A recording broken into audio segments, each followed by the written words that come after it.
Alhamdulillahi rabbil alamin wal 'aqibatu lil muttaqin fala 'udwana illa 'alal zalimin.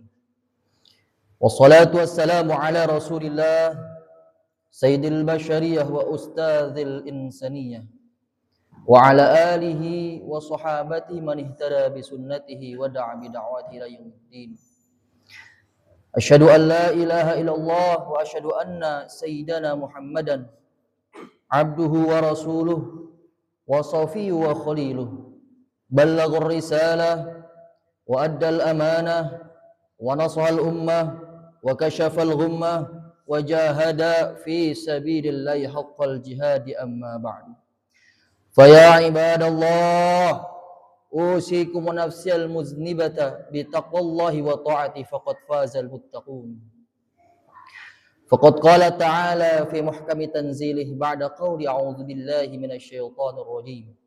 Ya ayyuhalladzina amanu taqullaha haqqa tuqatih wa la tamutunna illa wa antum muslimun.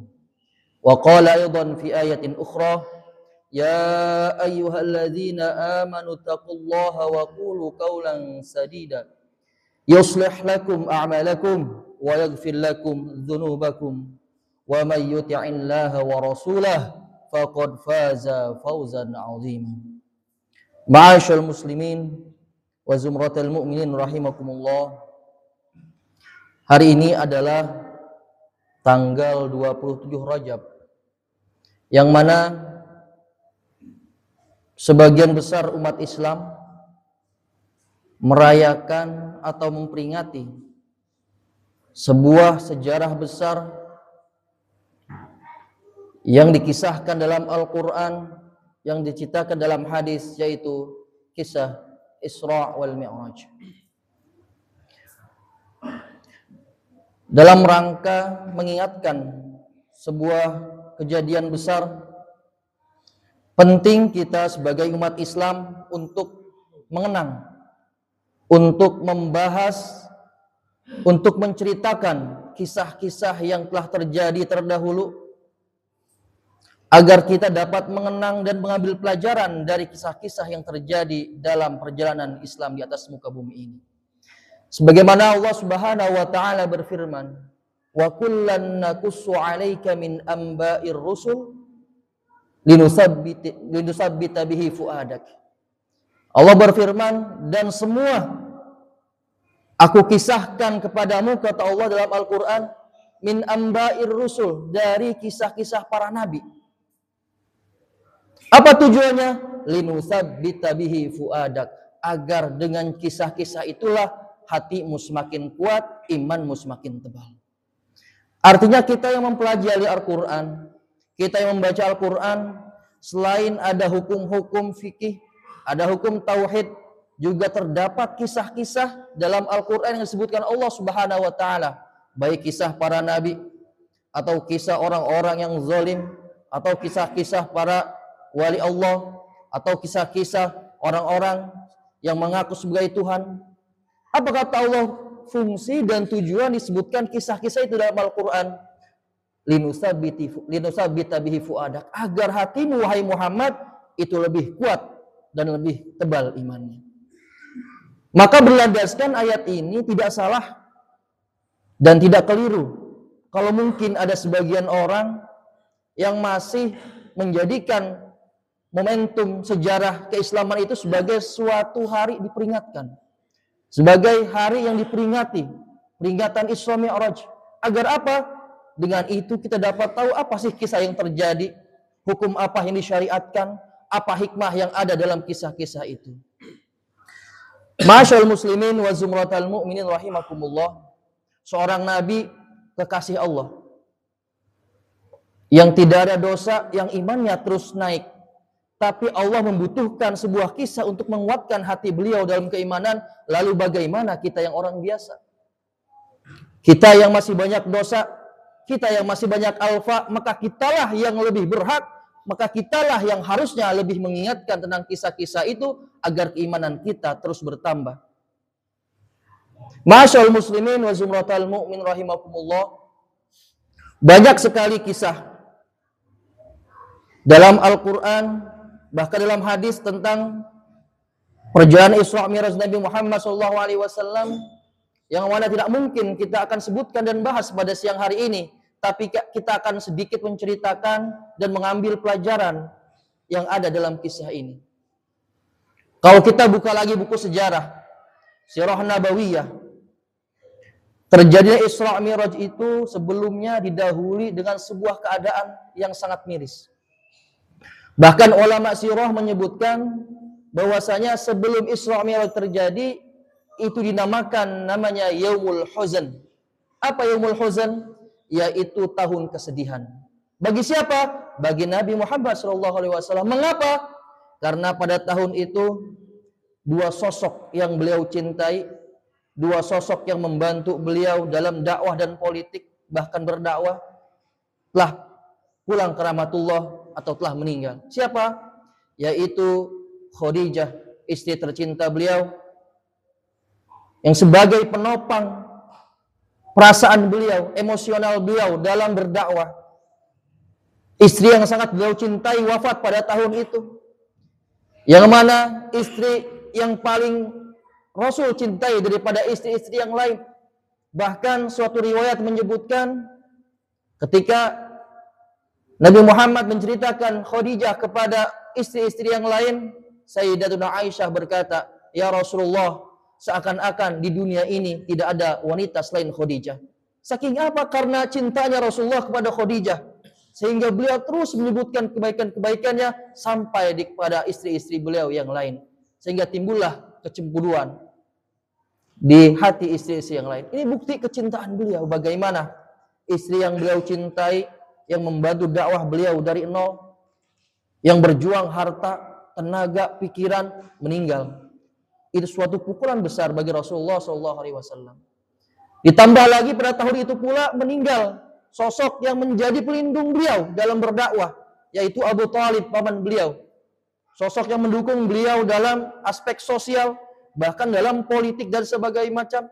Beliau dukung Rasulullah, beliau jaga Rasulullah, sehingga beliau bisa menyebarkan Islam di tanah Mekah Al-Mukarramah. Maka itu merupakan tahun di mana tahun yang sangat menyedihkan bagi Rasulullah SAW. Namun kesedihan itu bukan sesuatu yang aneh. Itulah fitrah manusia. Artinya ada perasaan-perasaan, bahkan hal-hal yang kita rasakan kita tidak bisa menguasainya. Kita tidak bisa dipaksa untuk mencintai, kita tidak bisa dipaksa untuk tidak marah, kita tidak bisa dipaksa untuk tidak cinta. Karena apa? Karena hati itu kita tidak bisa menguasai. Itulah fitrah manusia.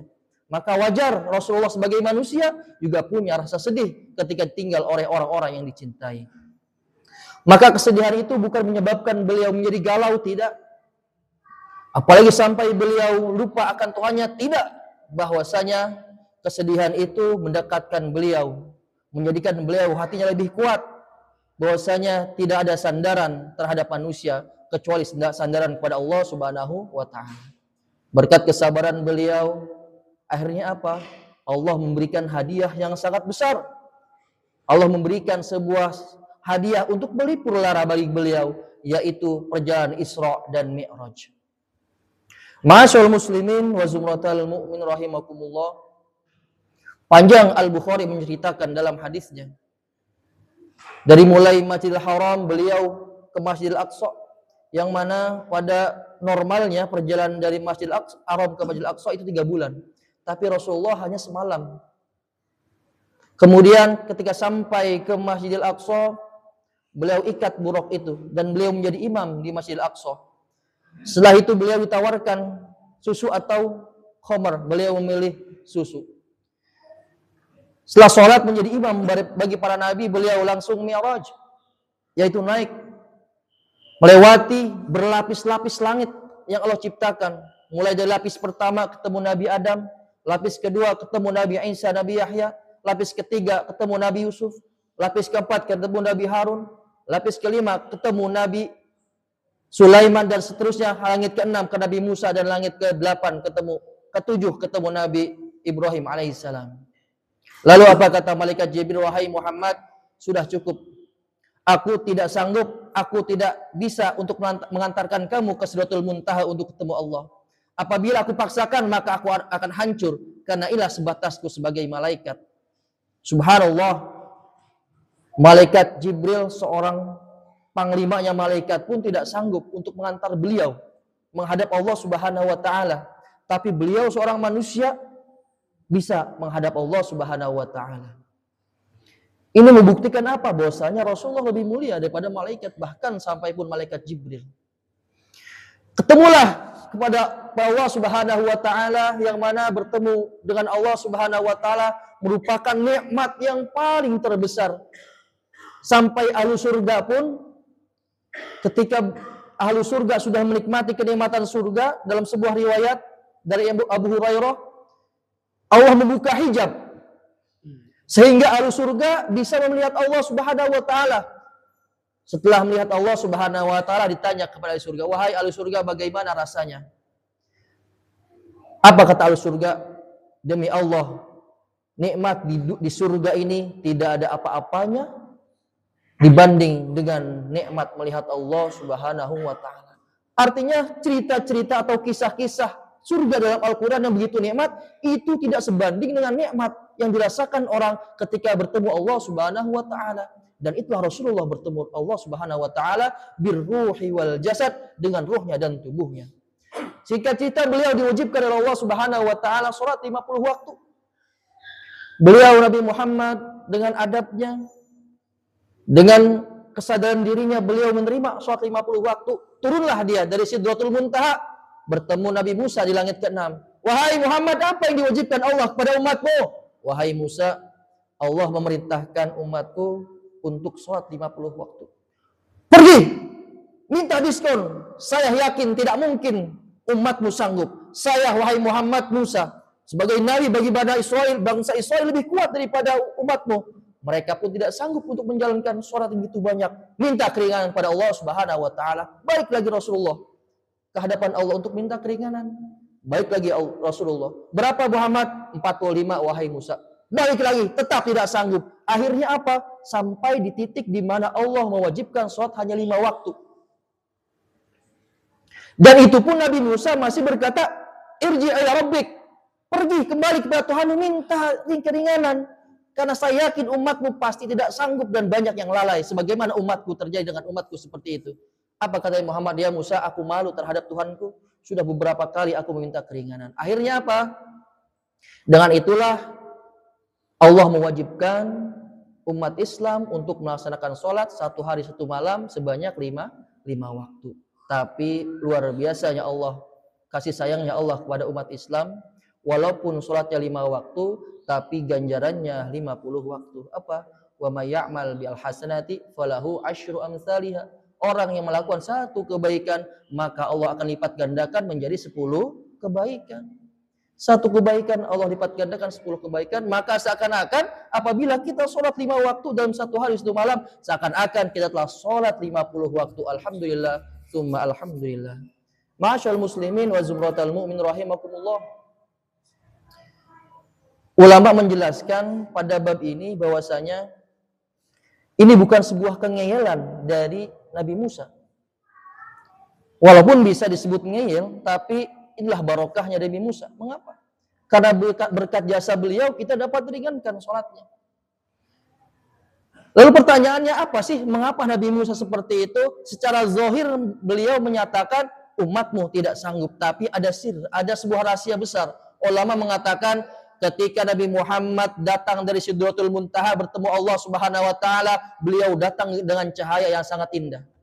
Di mana cahaya itu Nabi Musa menikmati cahaya yang terpancar dari tubuh Rasulullah. Maka ketika beliau kembali ke Sidratul Muntaha, datang lagi ke Nabi Musa dengan cahaya yang baru. Disitulah Nabi Musa menikmati cahaya yang terpancar dari Rasulullah Sallallahu Alaihi Wasallam. Ma'asyarul muslimin wa zumratal mu'min rahimakumullah. Dan pada intinya, penghujungnya adalah bahwasanya Allah mewajibkan kita pada perjalanan Isra dan Mi'raj ini ada sholat 5 waktu, yang mana sholat menjadi tiang agama. Sebagaimana ulama berkata, as-salatu imaduddin, faman aqamaha faqad aqamaddin, wa man taraka faqad hadamaddin. Sholat adalah tiang agama. Barang siapa melaksanakan salat, maka dia telah mendirikan agama. Dan barang siapa yang meninggalkan salat, berarti dia adalah menghancurkan agama. Coba bayangkan Bapak, apabila masjid ini tidak ada tiangnya, bisakah berdiri? Bisa mungkin, cuma cepat hancur. Begitupun agama kita. Saking istimewanya salat, Allah mewajibkannya di langit. Allah panggil Rasulullah ke langit untuk diwajibkan salat. Artinya apa? Salat memiliki kedudukan yang sangat istimewa di antara ibadah-ibadah yang lain. Sehingga apa? Sehingga kita sebagai umat Islam jangan sampai lalai terhadap salat. Kalau bukan salat, apa yang diharapkan dalam kehidupan kita, Bapak? Ada seorang muslim sudah tidak salat, apa yang diharapkan? Salat aja tidak, apalagi ibadah yang lain. Salat ditinggalkan, apalagi ibadah yang lain. Maka tolak ukurnya di salat dulu. Salat benerin, dirapihin. Syaratnya, rukunnya, waktunya. Jangan sampai lalai terhadap salat. Kenapa? Karena orang-orang yang sudah meninggal, qala rabbi irji'un la'alli a'malu shalihan fi ma tarak. Kalla, kata orang-orang yang sudah meninggal, ya Allah, kembalikan aku ke dunia. Qala rabbi irji'un, kembalikan aku ya Allah ke dunia, la'alli a'malu shalihan fi ma tarak. Saya mudah-mudahan bisa melakukan kebaikan yang saya tinggalkan. Itu hanya ingin sholat 2 rakaat orang-orang yang sudah mati. Artinya apa? Kita masih ada kesempatan. Seburuk-buruknya keadaan kita pada saat ini, sebelangsak-belangsaknya kita pada keadaan saat ini, kita masih ada potensi untuk bertaubat dan untuk memperbaiki diri.